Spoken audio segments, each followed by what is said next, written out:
এই ১ম আমি আজকে আপনাদের মাঝে নিয়ে এলাম একদমই নতুন একটি রেসিপি। সেটা হচ্ছে টাকার রেসিপি। আমার মনে হয় না এই টাকার রেসিপিটা আপনারা কখনো দেখেছেন। আজকেই ফার্স্ট আমি এটা করলাম এবং আশা করছি ইউনিক রেসিপিটা আপনাদের কাছে খুবই ভালো লাগবে।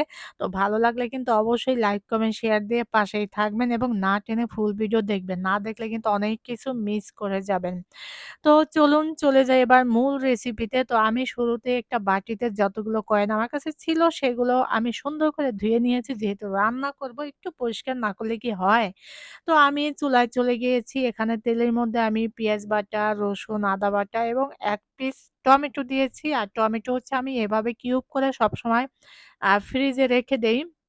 সেখান থেকে ১ পিস করে আমি রান্নায় ইউজ করি। তো টমেটো কিন্তু অবশ্যই দিবেন। তা না হলে কিন্তু আসল কালারও পাবে না আর আসল যেই স্মেল সেটাও আসবে না। তো টমেটো কিন্তু অবশ্যই মাস্ট দিতে হবে।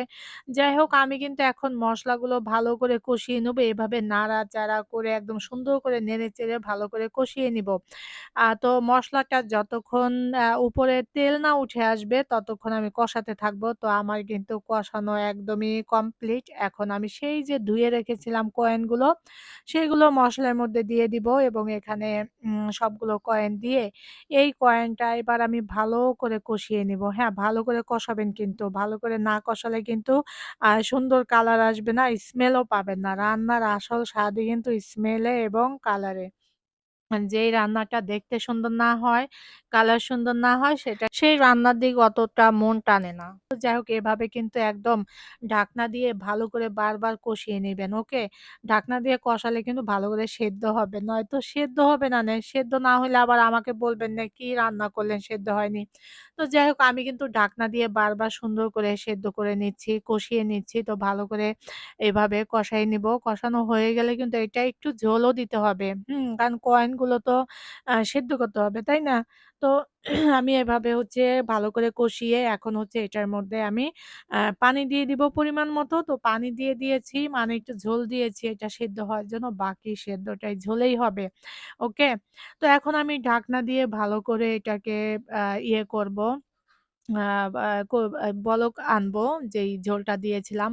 তো ঝোলটা কিন্তু বলক এসে গেছে। আমি আবার একটু ঢেকে দিব। তো পুরো রান্নাটা এভাবেই ঢাকনা দিয়ে রান্না করবেন। তো রান্না করতে কিন্তু শেষেই আসল সারপ্রাইজ ট্যান-ট্যানা! কেমন লাগলো আমার আজকের রেসিপিটা? তো আমার কিন্তু কয়েন থেকে কয়েন সেদ্ধ হয়ে কিন্তু টাকা হয়ে গিয়েছে। তো এভাবেই কিন্তু আপনারাও কয়েন দিয়ে টাকা বানানোর জন্য রান্না করতে পারেন এবং সুন্দর করে আমি যেভাবে দেখিয়েছি এভাবে করতে পারেন এবং আপনাদের মতও করতে পারেন। কারণ সবার রেসিপি তো এক না। আমিও রেসিপিটা করে দেখালাম যে কয়েন থেকে কিভাবে টাকা করতে হয়। তো আসলে আজকের ভিডিওটা কেমন লাগলো সেটা অবশ্যই সবাই কমেন্ট করে জানাবেন। লাইক, কমেন্ট, শেয়ার দিয়ে পাশেই থাকবেন। আর আমার আজকের ভিডিওটা ছিল সম্পূর্ণই একটা ফান ভিডিও। টাকা ও পাখি তুমি উইড়া, উইড়া আসো, উইড়া, উইড়া আইসে তুমি আমার কাঁধে বসো।